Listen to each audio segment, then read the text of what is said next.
ডাকসু নির্বাচনে ছাত্রীদের ৩টি হলে অনিয়মের অভিযোগ। সিল দেয়া ব্যালট পাওয়ায় কুয়েত মৈত্রী হলের প্রভোস্ট বরখাস্ত। রোকেয়া হলের পুনরায় ভোট ৩টায়। ৩৮টা ভোট একসাথে দেওয়া, এই বিষয়টা অনেক ভালো লাগছে। প্রথম বর্ষ আমরা এসেই ডাকসু নির্বাচন পেয়েছি, অবশ্যই অনুভূতি অনেক ভালো। নতুন করে এনে ৩টা থেকে যথারীতি ভোট শুরু হবে।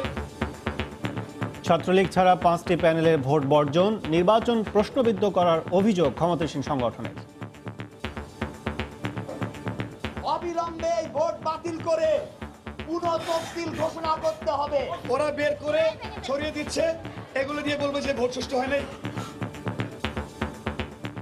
দেখছিলেন প্রধান শিরোনাম, দুপুরের সময় সঙ্গে আছে আমি মাকসুম আলম খান এবং আমি কাজল আব্দুল্লাহ। এবারে অন্যান্য শীর্ষ সংবাদ।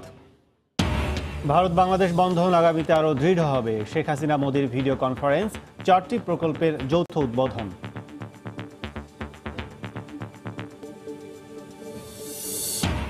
গ্রাহক পর্যায়ে গ্যাসের দাম বাড়ানো নিয়ে গণশুনানি। সঞ্চালন চার্জ সমন্বয় করার প্রস্তাব, আবারও দাম বাড়ানো অযৌক্তিক বলছেন বিশেষজ্ঞরা। নৌকাডুবিতে 6 জন মৃত্যুর পর এবার রাজধানীর সদরঘাট থেকে সরানো হচ্ছে 3টি খেয়াঘাট। পারাপার হওয়া যাবে নির্দিষ্ট একটি ঘাটে। হালদা নদী ঘিরে 2020 সালের মধ্যে চট্টগ্রাম মহানগরে পানি সমস্যা সমাধানের পরিকল্পনা ওয়াসার। গতি প্রবাহ সচল রাখার তাগিদ বিশেষজ্ঞদের। এবং রোহিঙ্গাদের ঘিরে বিভিন্ন এনজিওর দখলে কক্সবাজারে পর্যটন কর্পোরেশনের হোটেল মোটেল। বিরূপ প্রতিক্রিয়া, ব্যবস্থা নেওয়ার দায়সারা আশ্বাস কর্তৃপক্ষের।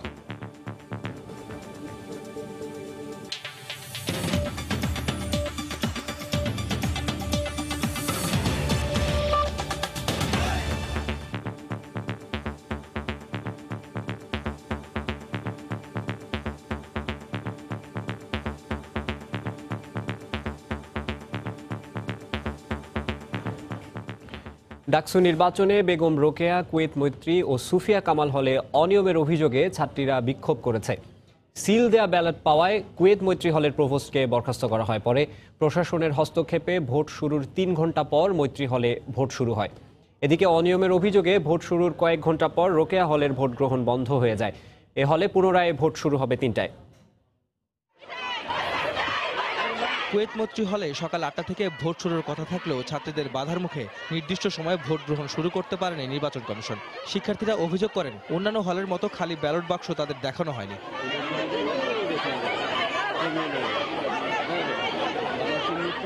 পরে বস্তা ভর্তি সিল মারা ব্যালট পেপার উদ্ধার করে শিক্ষার্থীরা। এরপরেই বিক্ষোভ শুরু করেন তারা।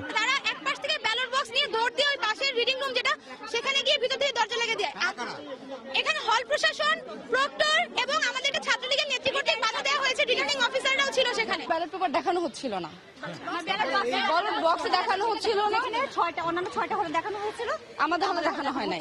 ভোট শুরু আমরা করতে দেয়নি।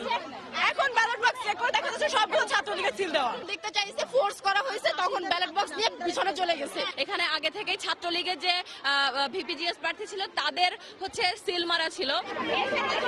এ সময় ঘটনাস্থলে যান বিশ্ববিদ্যালয়ের উপাচার্য, প্রক্টর ও রিটার্নিং কর্মকর্তারা। পরে তারা জানান, অভিযোগের সত্যতা পাওয়া গেছে।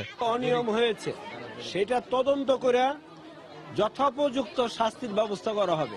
ঢাকা বিশ্ববিদ্যালয়ে এই ঘটনা গ্রহণযোগ্য নয়। সময় বাড়িয়ে দেওয়া হবে, আর সময়ের যদি ভোট দিয়ে শেষ না করতে পারে ওই সময়ের মধ্যে আমাদের এই হল গেটের মধ্যে যারা থাকবে যত সময় লাগে তত সময় পর্যন্ত ভোট গ্রহণ করা হবে। তাকে অব্যাহতি দেওয়া হয়েছে এবং নতুন প্রভোস্ট নিয়োগ দেওয়া হয়েছে যেন কোনো কার্যক্রমই আমাদের স্বাভাবিকভাবে চলে। প্রশাসন হলের প্রভোস্টকে প্রত্যাহার করে নতুন প্রভোস্ট হিসেবে মাহবুবা নাসরিনকে নিয়োগ দেন। পরে সকাল 11:10 এই কেন্দ্রের ভোট গ্রহণ শুরু হয়। বর্তমানে পরিস্থিতি সুষ্ঠু হয় এবং আমরা ভোট দিতে পারি, আমরা অনেক আনন্দিত। 28 বছর পরে একটা নতুন ইতিহাসের আমরা সাক্ষী হতে পারছি।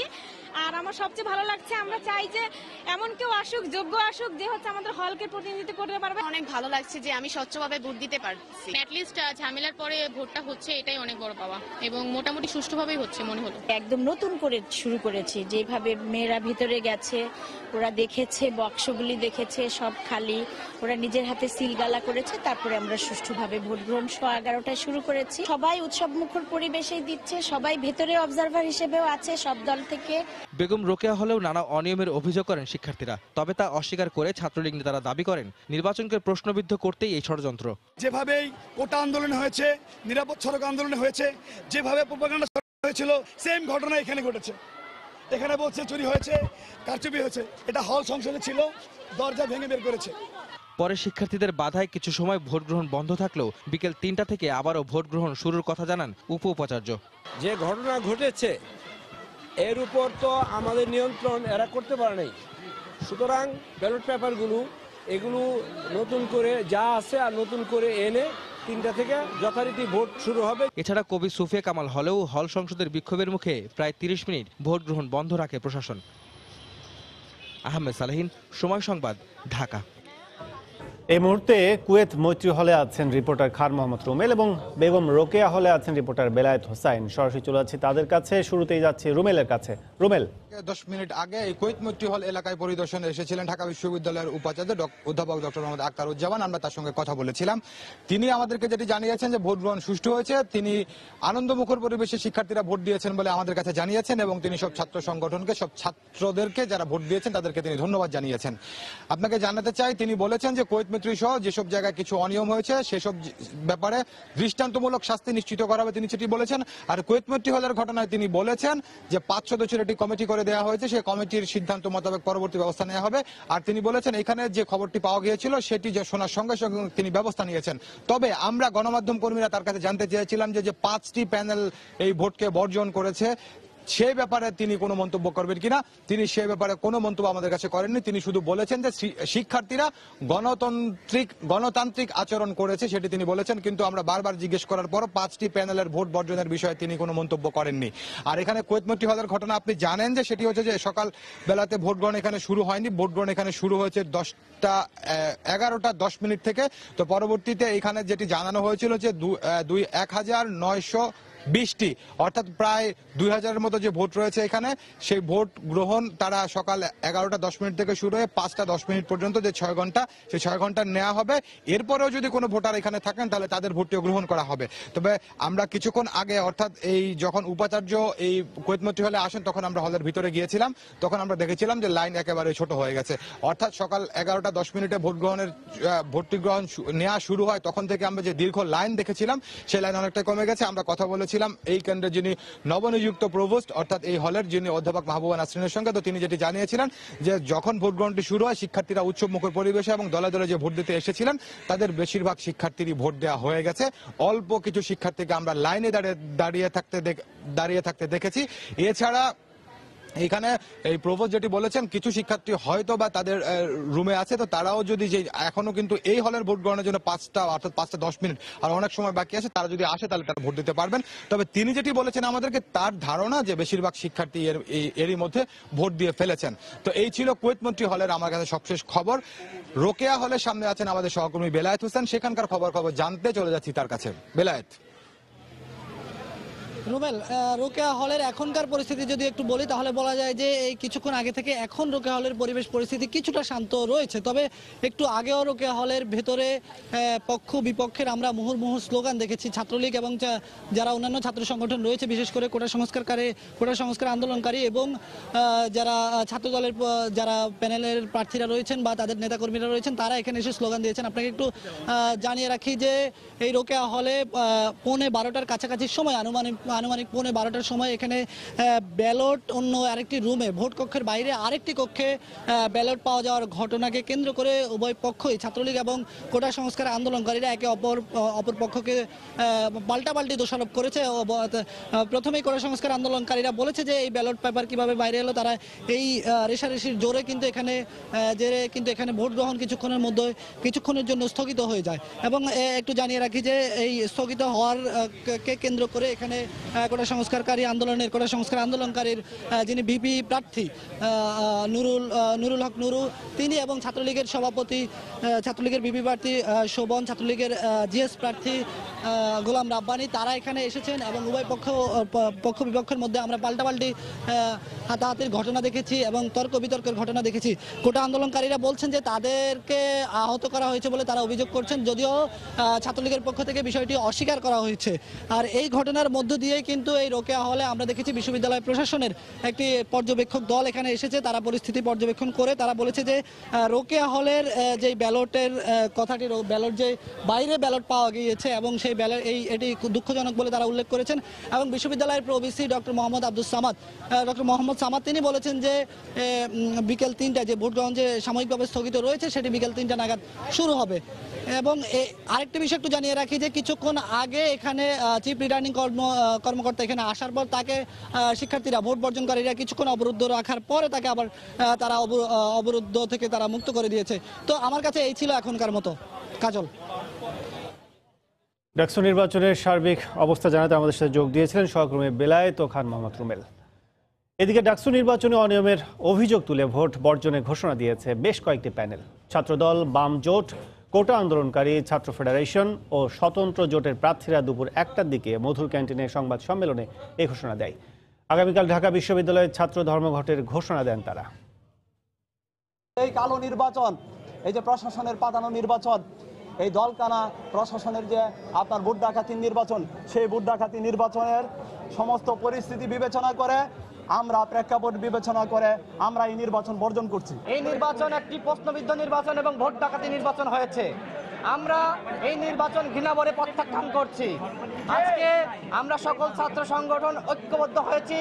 আমরা বলতে চাই এই প্রশাসন যে নির্বাচন তারা করতে যাচ্ছিল, এই নির্বাচন আমরা কিছুতেই মানি না। আজকের এই নির্বাচনকে প্রত্যাখ্যান করে এখন বিক্ষোভ মিছিল করে উপাচার্যের কাছে যাব এবং পুরো ক্যাম্পাসে বিক্ষোভ মিছিল হবে। আগামীকাল ঢাকা বিশ্ববিদ্যালয়ে সকল ক্লাস বন্ধ থাকবে। আমরা রিটার্নিং যে পোলিং এজেন্ট সেটাও তারা রাখলেন না। তারা বললেন তাদের উপর বিশ্বাস অর্জন করতে। সেই বিশ্বাসের নমুনা আমরা একটু বলছি আপনাদের সামনে। কুয়েত মৈত্রী হলে বস্তাভর্তি সিল মারা ব্যালট পাওয়া গেছে ভোট গ্রহণের আধা ঘন্টা আগে। সেই বিশ্বাসের নমুনা হচ্ছে এসএম হলে লিফলেটিং করতে শুধুমাত্র ছাত্রলীগের লিফলেটিং বাদে অন্য কারো লিফলেটিং করতে দেওয়া হয়নি। এদিকে ডাকসু নির্বাচনে সুশৃঙ্খল পরিবেশে ভোট গ্রহণ হয়েছে বলে জানিয়েছেন ঢাকা বিশ্ববিদ্যালয়ের উপাচার্য অধ্যাপক ডক্টর আখতারুজ্জামান। তবে কুয়েত মৈত্রী হল সহ বেশ কয়েকটি হলে অনিয়মের ঘটনায় ব্যবস্থা নেওয়া হবে বলে জানিয়েছেন তিনি। তবে কয়েকটি সংগঠনের ভোট বর্জনের ঘটনায় তিনি কোনো মন্তব্য করতে রাজি হননি। আমি খুব আনন্দিত অনুভব করছি যে আমাদের শিক্ষার্থীরা যেভাবে সুশৃঙ্খলভাবে পারস্পরিক শ্রদ্ধা রেখে যেভাবে লাইন দাঁড়িয়ে ভোটাধিকার প্রয়োগ করেছে, এটা নিঃসন্দেহে প্রশংসনীয় এবং এটা আমাদেরকে নতুনভাবে অনুপ্রেরণা দেয় যে সামনের দিনগুলোতেও আমরা ডাকসু নির্বাচন নিয়মিতভাবে করার যে শক্তি এবং সাহস উদ্দীপনা এটি আমাদের শিক্ষার্থীরা কিন্তু দেখিয়েছে। এই মুহূর্তে উপাচার্যের বাসভবনের সামনে আছেন রিপোর্টার ইকরাম হুসাইন, সরাসরি চলে যাচ্ছে তার কাছে। ইকরাম। কাজল, ছাত্রলীগ ছাড়া বাকি প্রায় সবগুলি সংগঠনের নির্বাচন বর্জন করেছে। এমন একটা পরিস্থিতিতে ক্যাম্পাস মোটামুটি থমথমে এবং কিছুটা উত্তাল বলা যায়। আমি এখন ভিসির বাসভবনের সামনে আছি। এখানে আপনি দেখতে পাচ্ছেন যে প্রচুর সংখ্যক পুলিশের মোতায়েন, পুলিশ সদস্যের উপস্থিতি আমি দেখতে পাচ্ছি। কিছুক্ষণ আগে এখানে ছাত্রদল সহ অন্য যে বিরোধী সংগঠনগুলো আছে তারা এখানে বিক্ষোভ মিছিল করেছে এবং অবস্থানের চেষ্টা করেছিল। পরবর্তীতে পুলিশ সদস্যদের সাথে কথাবার্তার পরে ছাত্রদল এখান থেকে উঠে গেছে। তবে বিরোধী অন্য যে সংগঠনগুলো আছে এবং ছাত্রদলও তাদের সঙ্গে একাত্মতা পোষণ করে আন্দোলনের দিকে যাওয়ার ঘোষণা দিয়েছে এবং ক্যাম্পাসের বিভিন্ন সড়কে এবং হলগুলোর সামনে গিয়ে কিন্তু মিছিল করছে বর্জনকারী যে সংগঠনগুলো আছে এবং তারা বলছে যে যেহেতু নির্বাচনটি সুষ্ঠু হয়নি তাদের কথা অনুযায়ী, সেক্ষেত্রে তারা বলছেন যে পূর্ণ তফসিল ঘোষণা করে যাতে নির্বাচন হয় এবং তারা বিভিন্ন দাবিদাওয়া উত্থাপন করেছেন। কয়েকটি সংগঠন আগামীকাল ঢাকা বিশ্ববিদ্যালয় ক্যাম্পাসে ধর্মঘটেরও আহ্বান করেছেন, যদিও ছাত্রদল বলেছে তারা এখনও সেই দাবির কথা বলছেন না এবং পরবর্তীতে তারা তাদের যে দাবি সেই দাবির ঘোষণা দিবেন। আমরা ক্যাম্পাসের বিভিন্ন জায়গায় দেখেছি, ছাত্রলীগকেও দেখেছি যে এখানে মোটরসাইকেল মহড়া দিচ্ছে ছাত্রলীগের নেতাকর্মীরা।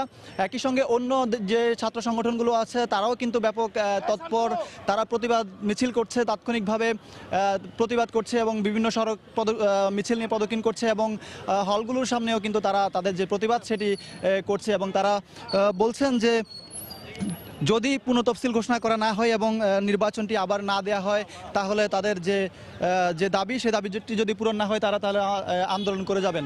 তো এ ছিল আমার কাছে সবশেষ। ঢাকা বিশ্ববিদ্যালয়ের উপাচার্যের বাসভবনের সামনে থেকে বর্তমান পরিস্থিতি জানাচ্ছিলেন সহকর্মী ইকরাম হোসাইন। এদিকে সকাল থেকে প্রতিটি হলেই ছিল ভোটারদের দীর্ঘ লাইন। প্রায় ৩ দশক পর ডাকসু নির্বাচনে নিজেদের ভোটাধিকার প্রয়োগ করতে পেরে উচ্ছ্বসিত শিক্ষার্থীরা। তবে ভোটের পরিবেশ নিয়ে ছাত্র সংগঠনগুলোর ছিল পাল্টাপাল্টি বক্তব্য। ২৮ বছরের অচলাবস্থার অবসানের দিন সোমবার, তাই ঢাকা বিশ্ববিদ্যালয়ের শিক্ষার্থীদের জন্য আজকের সকালটি অন্যরকম। ভোট দিতে ভোর থেকেই তাই লম্বা লাইনে দাঁড়িয়েছেন তারা। বেশিরভাগ হলেই উৎসাহ নিয়ে চলছে ডাকসু নির্বাচন। কথা ছিল ভোট চলবে দুপুর 2টো পর্যন্ত, কিন্তু ভোটারের সংখ্যা বেশি, তাই যতক্ষণ ভোটার থাকবেন ততক্ষণই চলবে ভোট গ্রহণ। প্রায় 3 দশক পর ডাকসুর সাক্ষী হতে পেরে উচ্ছ্বাস বাঁধভাঙা। তবে পাল্টাপাল্টি অভিযোগ আছে প্রার্থীদের। প্রথমত ভোট দিতে পেরে আমি খুবই আনন্দিত। সুশৃঙ্খলভাবে ঢাকা বিশ্ববিদ্যালয় কর্তৃপক্ষ সে ভোটটি অনুষ্ঠিত করতে পেরেছে বলে আমি খুবই তাদের প্রতি কৃতজ্ঞতা প্রকাশ করছি। যে কোনো ঐতিহাসিক সাক্ষী কিন্তু শুধু আনন্দেরই না, গর্বের বটে। তো আমরা ঐতিহাসিক সেই সাক্ষী হতে যাচ্ছি, এটা খুবই আনন্দের। একজন শিক্ষার্থী ভোট দিচ্ছেন 38টি ক্যাটাগরিতে, এ কারণে সময় লাগছে খানিকটা বেশি। তবে তা নিয়ে আক্ষেপ বা অভিযোগ নেই ভোটারদের। 38টা ভোট একসাথে দেওয়া, এই বিষয়টা অনেক ভালো লাগছে। সকালে দেখেন উপস্থিতি প্রচুর। প্রথম বর্ষ আমরা এসেই ডাকসু নির্বাচন পেয়েছি, অবশ্যই অনুভূতি অনেক ভালো। আমি এমন ছাত্র প্রতিনিধি চাই যে আমাদের আশাগুলো পূরণ করবে। যদিও বেশ কয়েকজন প্রার্থীর অভিযোগ কৃত্রিম সংকট তৈরি করে দীর্ঘ করা হচ্ছে ভোটারের লাইন। তাদেরকে বলা হয়েছে যে তারা যেন ভোট দিতে টাইম ওয়েস্ট করে এবং ভোট দিয়ে আবার যেন লাইনে দাঁড়ায়। তো আমরা বিশ্ববিদ্যালয় কর্তৃপক্ষকে ব্যাপারটি জানিয়েছি। ভোট গ্রহণ প্রক্রিয়া খুব স্লো হচ্ছে। আর দ্বিতীয়ত যারা ভোট দিচ্ছে, কারণ আপনি কে ভোট দিচ্ছে কে ভোট দিচ্ছে না সেটা মার্ক করার কোনো ব্যবস্থা নেই। এখানে আইডি কার্ড পাস করে দিচ্ছে, আর আইডি কার্ড তো পকেটে থাকলে বোঝা যায় না। ঢাকা বিশ্ববিদ্যালয়ের পবিত্র ভূমিতে আপনার যে একটি ভোট ডাকাতির নির্বাচন, আপনার মেকানিজমের একটি ইঞ্জিনিয়ারিং এর একটি নির্বাচন আয়োজন করতে যাচ্ছে, ওইটার প্রতিবাদ স্বরূপ আমি এখন পর্যন্ত আমার সিদ্ধান্ত হচ্ছে আমি ভোটদান থেকে বিরত থাকবো। ওই জয়ের ব্যাপারে সম্পূর্ণ আশাবাদী। বাংলাদেশ ছাত্রলীগকে সাধারণ শিক্ষার্থীরা তাদের নিজেদের সংগঠন মনে করে, তারুণ্যের সংগঠন মনে করে আমাদের দেশরত্ন শেখ হাসিনার দিকে তাকিয়ে তারা বাংলাদেশ ছাত্রলীগকে ঢাকা বিশ্ববিদ্যালয় স্বপ্নে ঢাকা বিশ্ববিদ্যালয় গঠন করার এবং সাধারণ শিক্ষার্থীদের অধিকার আদায়ের জন্য বাংলাদেশ ছাত্রলীগকে ভোট দিয়ে জয়যুক্ত করবে। ভোটার বেশি হয়, সময় বেশি লাগছে বলে জানিয়েছে কর্তৃপক্ষ। কেউ যদি এগুলা কৃত্রিম জটিলতা তৈরিও করে তার কোনো লাভ নাই, কারণ এখানে হয়তো ছাত্রদের একটু কষ্ট হচ্ছে, সেটা হয়তো আমাদের রিসোর্সের অপ্রতুলতা। আমাদের ছাত্ররা যারা দুটোর মধ্যে এখানে কম্পাউন্ডের মধ্যে থাকবে, তারা রাত 10টা 12টা হলেও আমরা এখানে ভোট নিব। That is our commitment. VP পদে 21, জিএস পদে 14 এবং এজিএস পদে লড়ছেন 13 জন প্রার্থী। নির্বাচনে মোট ভোটারের সংখ্যা 43,255 জন। ভোট গ্রহণ শেষে ভোট গণনা হবে OMR মেশিনে। আতিকুর রহমান তমাল, সময় সংবাদ, ঢাকা। এই মুহূর্তে শহীদুল্লাহ হলে আছেন রিপোর্টার মৌসুমী মৌ। ডাকসু নির্বাচনের আরো খবর জানতে সরাসরি চলে যাচ্ছি তার কাছে।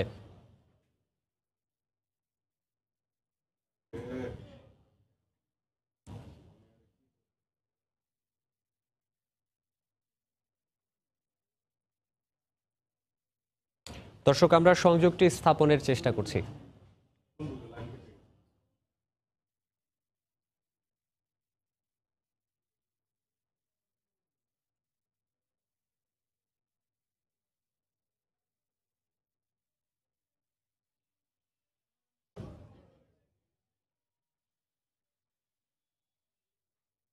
দুঃখিত, যান্ত্রিক গোলযোগের কারণে মৌসুমী মৌয়ের সঙ্গে আমাদের এই মুহূর্তে সংযোগটি স্থাপন করা সম্ভব হলো না। দুপুরের সময় আরও থাকছে। আজ থেকে জাতীয় পরিচয়পত্র দেখিয়ে কিনতে হচ্ছে আন্তনগর ট্রেনের টিকিট। প্রচার না থাকায় জানেন না অনেকে। কালোবাজারি রোধে সমাধান নয় বলছেন বিশেষজ্ঞরা।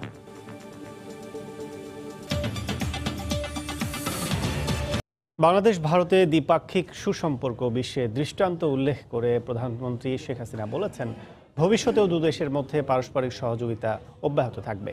দুপুরে গণভবন থেকে ভিডিও কনফারেন্সের মাধ্যমে 4টি প্রকল্পের উদ্বোধনী অনুষ্ঠানে তিনি কথা বলেন।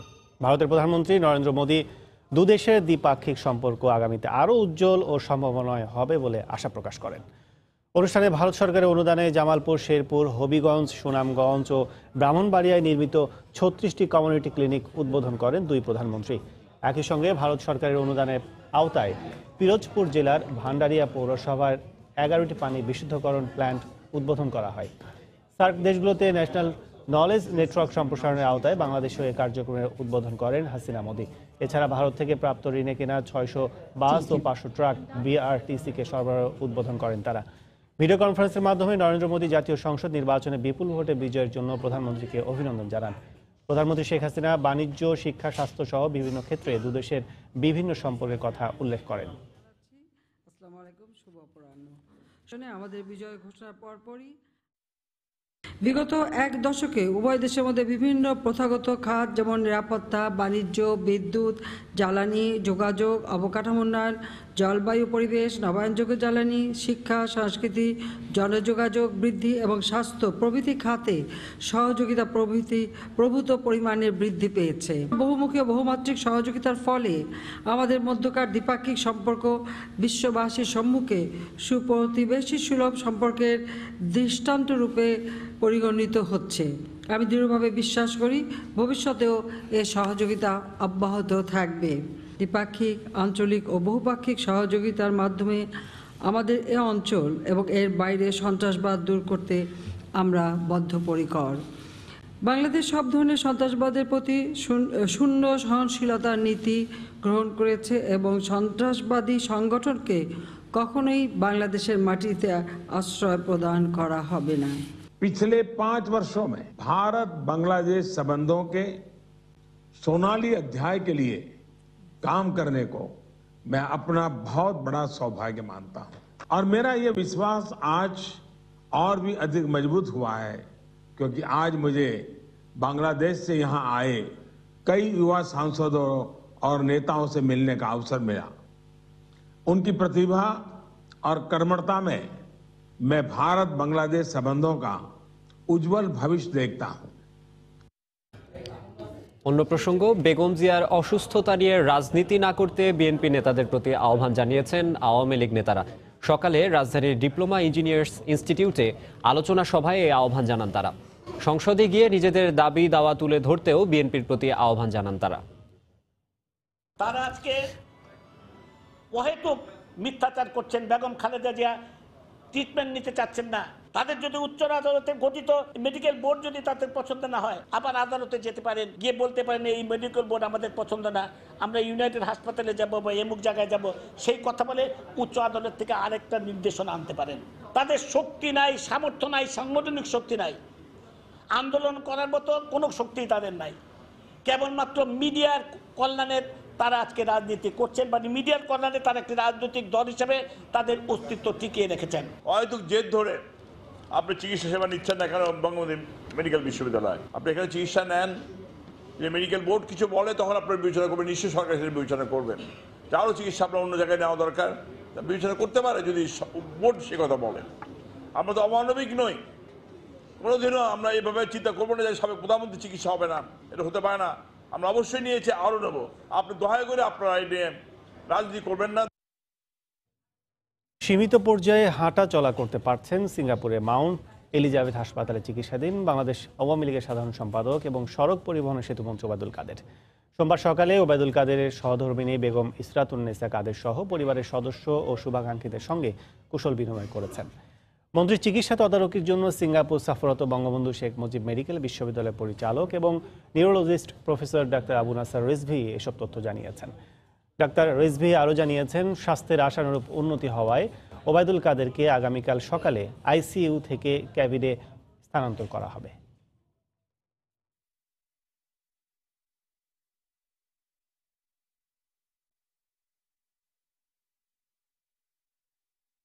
গণশুনানি শুরু করেছে এনার্জি রেগুলেটরি কমিশন। প্রথম দিনে গ্যাসের দাম বাড়ানোর আনুষ্ঠানিক প্রস্তাব উপস্থাপন করে রাষ্ট্রায়ত্ত প্রতিষ্ঠান পেট্রোবাংলা।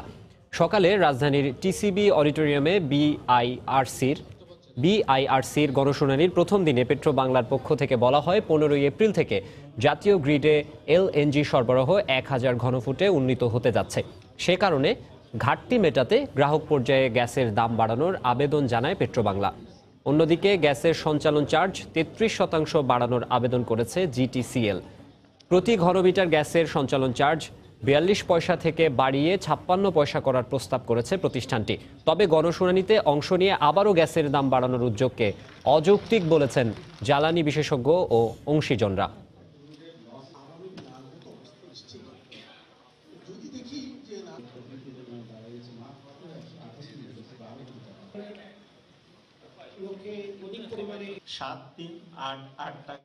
গেল সপ্তাহে সদরঘাটে লঞ্চের ধাক্কায় নৌকা ডুবে 6 জন নিহতের পর পোস্তগোলা সেতু থেকে বাবুবাজার সেতু পর্যন্ত এলাকায় যাত্রীবাহী খেয়া নৌকা চলাচলের জন্য নির্দিষ্ট ঘাট করে দেওয়ার উদ্যোগ নিয়েছে বিআইডব্লিউটিএ।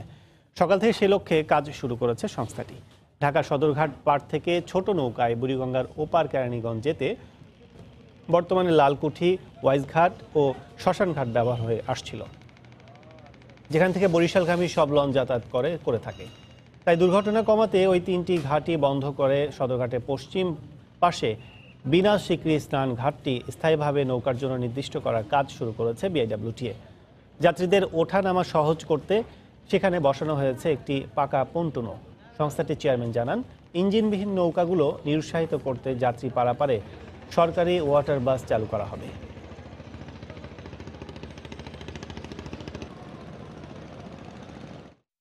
পোস্তগোলা থেকে বাবুবাজার সেতু পর্যন্ত এই এলাকাটাকে আমরা রেড জোন ঘোষণা করেছি। বিশেষ করে সন্ধ্যার পরে এগুলো চলতে পারবে না, এটা আমরা কঠোর হস্তে এটা দমন করার চেষ্টা করছি, যাতে করে জনগণেরও অসুবিধা না হয়, বেশি দূরে যেতে না হয়, কাছেই থাকে। এই জন্য আমরা এখানে করছি, আমরা এটা ডেভেলপ করতেছি।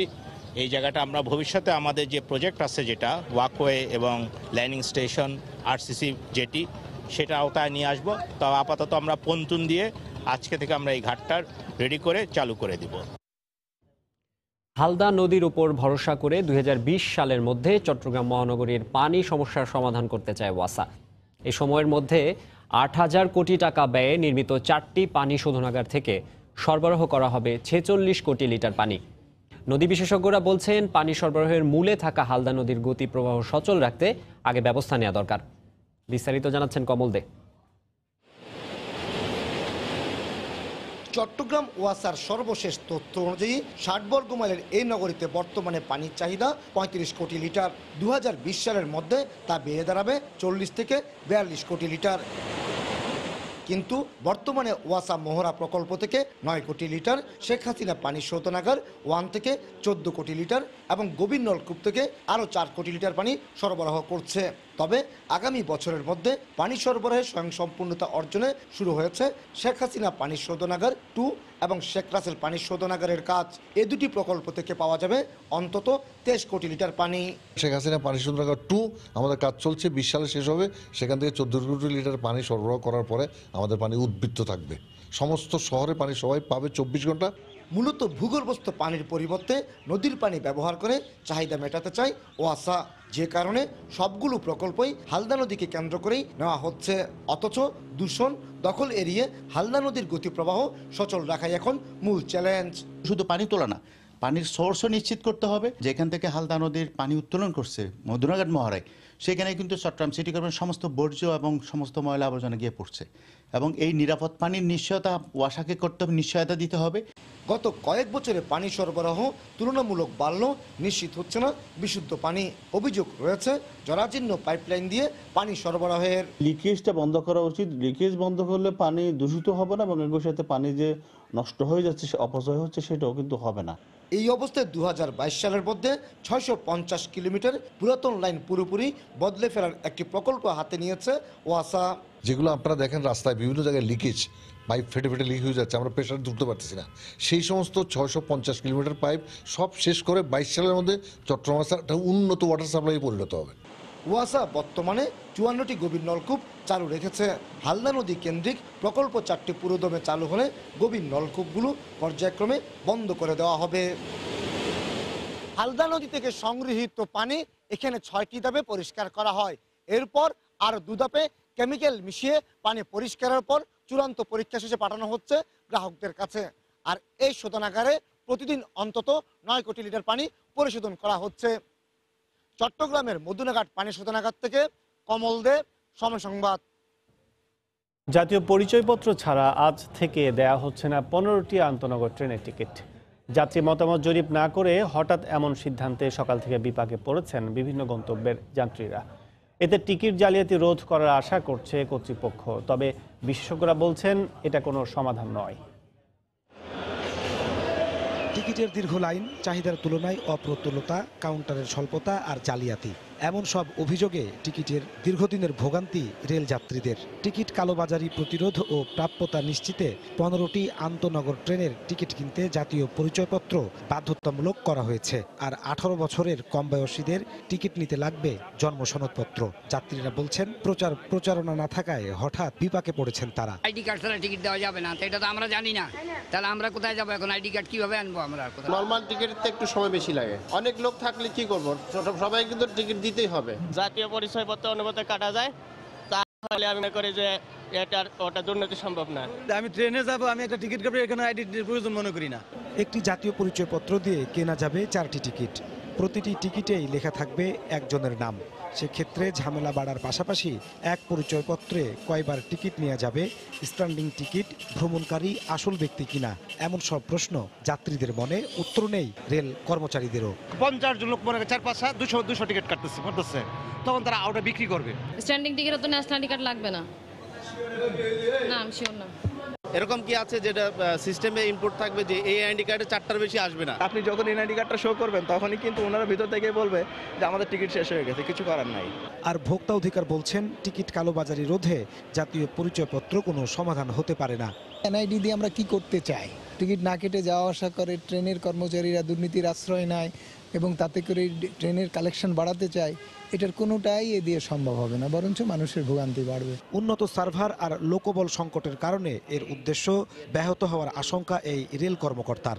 এত লোক এই সামান্য কয়েকজন স্টাফ দিয়ে চেক করা সম্ভব নয়। তবুও আমার মতে এটা অত্যন্ত একটা বিষয় যে আমি আমার টিকিটটা কাটতে পারছি, এনআইডির মাধ্যমে কাটতে পারছি। টিকিট জালিয়াতি রোধ বা প্রাপ্যতা নিশ্চিত করতে হলে অভ্যন্তরীণ প্রক্রিয়ার পরিবর্তন জরুরি বলে জানান বিশেষজ্ঞরা। নাজমুস সালেহী, সময় সংবাদ, ঢাকা। বিভিন্ন এনজিও সংস্থার দখলে কক্সবাজারে পর্যটন কর্পোরেশনের হোটেল মোটেলগুলো। এতে বিরূপ প্রতিক্রিয়া সৃষ্টি হচ্ছে কক্সবাজার বেড়াতে আসা পর্যটকদের মধ্যে। সচেতন মহল বলছে এতে পর্যটন শিল্পের ক্ষতি হচ্ছে, তবে রোহিঙ্গা সংকট কেটে গেলে এই সমস্যার সমাধান হবে বলে জানিয়েছেন বেসামরিক বিমান পরিবহন ও পর্যটন মন্ত্রণালয়ের সংসদীয় স্থায়ী কমিটির সদস্য। সুজাউদ্দিন রুবেলের তথ্য, মোহাম্মদ ফরাজের ছবি নিয়ে রিপোর্ট। বিশ্বের দীর্ঘতম সমুদ্র সৈকত শহর কক্সবাজার, যা দেখার জন্য দেশি বিদেশি পর্যটকরা ভিড় করেন এখানে। পর্যটন শিল্পের উন্নয়ন ও পর্যটকদের রাত্রি যাপনের সুবিধার্থে পর্যটন কর্পোরেশন নির্মাণ করে মোটেল প্রবাল, উপল, লাবণী ও হোটেল শৈবাল। এছাড়াও ভাড়া তুলনামূলকভাবে কম হওয়ার পাশাপাশি সাগরের খুব কাছাকাছি হওয়ায় পর্যটকদের কাছে হোটেল মোটেলগুলো জনপ্রিয়। কিন্তু এখন পর্যটন কর্পোরেশনের এই হোটেল মোটেলগুলোতে পর্যটকদের থাকার ব্যবস্থা নেই। গত 1.5 বছর এসব হোটেল মোটেলগুলো ভাড়া দেওয়া হয়েছে বিদেশি এনজিও সংস্থাকে, ফলে বিপাকে পড়েছেন পর্যটকরা। পর্যটক কর্পোরেশনের হোটেলে থাকার জন্য, কিন্তু এখানে এসে দেখি আমাদের হোটেলে বুকিং নেই। আমরা এসে বেসরকারি ওইখানে থাকতে হচ্ছে, তার ওইখানে টাকা খরচ বেশি যাচ্ছে আমাদের। প্রবেলটা ভালো একটা জিনিস, ওখানে যাব, থাকবো, আরামাইসে থাকবো, কিন্তু এখানে আমার গেট থেকে বের করে দিয়েছে, এখানে আপনার আন্তর্জাতিক সংস্থারে দিয়ে দেওয়া হয়েছে। সচেতন মহল বলছে পর্যটন উন্নয়নমুখী না হয়ে উল্টো পর্যটন বিমুখ আচরণ করছে পর্যটন কর্পোরেশন। পর্যটন কর্পোরেশন পর্যটনের উন্নয়নের যে ভূমিকা রাখা দরকার, ইদানিং তারা সেই দায়িত্ব থেকে সরে যাচ্ছে। পর্যটনের যে হোটেল মোটেলগুলো আছে সেগুলোই এখন এনজিওদের কাছে ভাড়া দিয়ে পর্যটন বিমুখ তাদের আচরণ শুরু করেছে। তবে বেসামরিক বিমান পরিবহন ও পর্যটন মন্ত্রণালয়ের সংসদীয় স্থায়ী কমিটির সদস্য জানান, রোহিঙ্গা প্রত্যাবাসন সম্পন্ন হলে এই সমস্যা সমাধান হবে। রোহিঙ্গা ইস্যুর সমাধান হয়ে গেলে এগুলি ঠিকই পর্যটন শিল্পের জন্য এই মোটেলগুলি ঠিকই আগের মতোই যথাযথ এই পর্যটনদের থাকার জন্য ব্যবহৃত হবে। পর্যটন কর্পোরেশনের এই 4টি হোটেল ও মোটেলে 500-র বেশি পর্যটকের থাকার ব্যবস্থা রয়েছে। সময় সংবাদ, কক্সবাজার। দেখছেন দুপুরের সময়। আরএফএল এর রেইনবো পেইন্টস, জাদুই জানে। রেইনবো পেইন্টস, ছড়াও জীবনের রং। নির্যাতনের অভিযোগে আপন জুয়েলার্সের মালিক দিলদার আহমেদের বিরুদ্ধে সিএমএম আদালতে মামলা করেছেন পুত্রবধূ। ঢাকার সিএমএম আদালতে মামলা করেন দিলদার আহমেদের ছেলে সাফায়াত আহমেদের স্ত্রী ফারিয়া মাহবুব পিয়াসা। তিনি জানান, স্বামীর অবর্তমানে 5 মার্চ তাকে নির্যাতন করে টাকা, গয়না সহ অন্যান্য সামগ্রী রেখে বাসা থেকে বের করে দেয় দিলদার আহমেদ সেলিম। এ সময় মামলার আরেক আসামি মোখলেসুর রহমানও তার সাথে ছিলেন। পিয়াসা জানায়, তার শ্বশুর দিলদার আহমেদ সেলিম বিয়ের পর থেকেই তাকে মানসিক ও শারীরিকভাবে নির্যাতন করে আসছে। এ ব্যাপারে ইতোমধ্যে গুলশান থানায় একটি সাধারণ ডায়েরি করা হয়েছে। অবৈধভাবে স্বর্ণ মজুতের অভিযোগে শুল্ক গোয়েন্দা অধিদপ্তরের করা মামলায় বেশ কিছুদিন কারাগারে থাকার পর বর্তমানে জামিনে রয়েছে দিলদার হোসেন।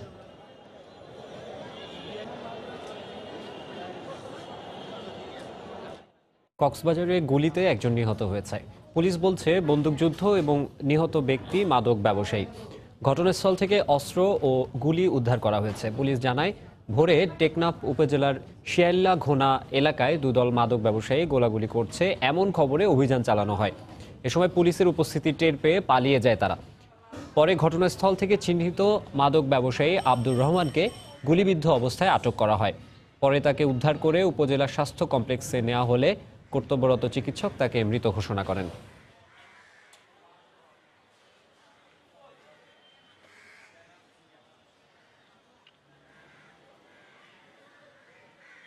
নেপালে নারী সাফ চ্যাম্পিয়নশিপে আগামী 14 মার্চ ভুটানের বিপক্ষে প্রথম ম্যাচ খেলবে বাংলাদেশ। তার আগে আজ সকালে নেপালের ভিরাটনগড়ে অনুশীলন করছে ছোটন শিষ্যরা। সেখানে আছে রিপোর্টার নোমান আব্দুল্লাহ। বাংলাদেশ দলের সবশেষ খবর জানতে চলেছি তার কাছে। নোমান।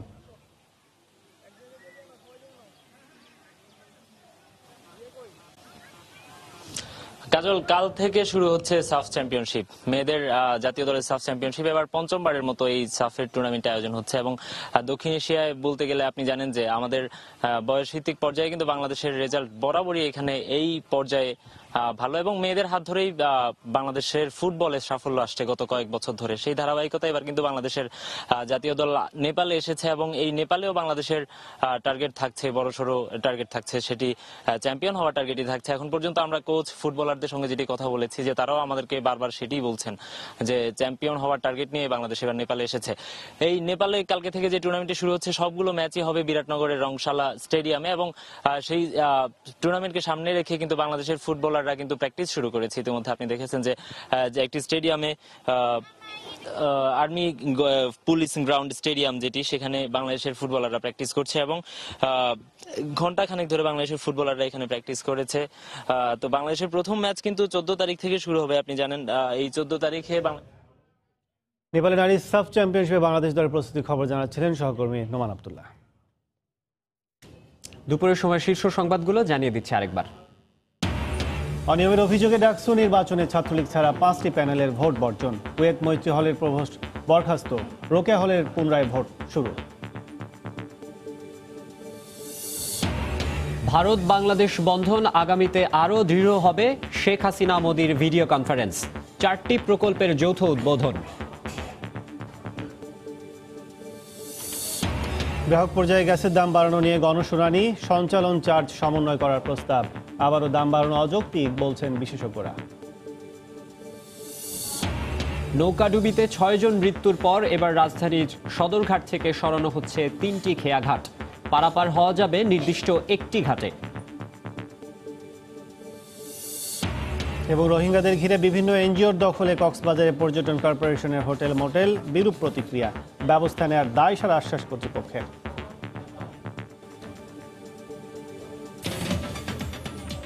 এই ছিল দুপুরের সময়। আপনার মোবাইলের সময় সংবাদ দেখতে, সব খবর পেতে ডাউনলোড করুন সময় অ্যাপ। সঙ্গেই থাকুন সময়।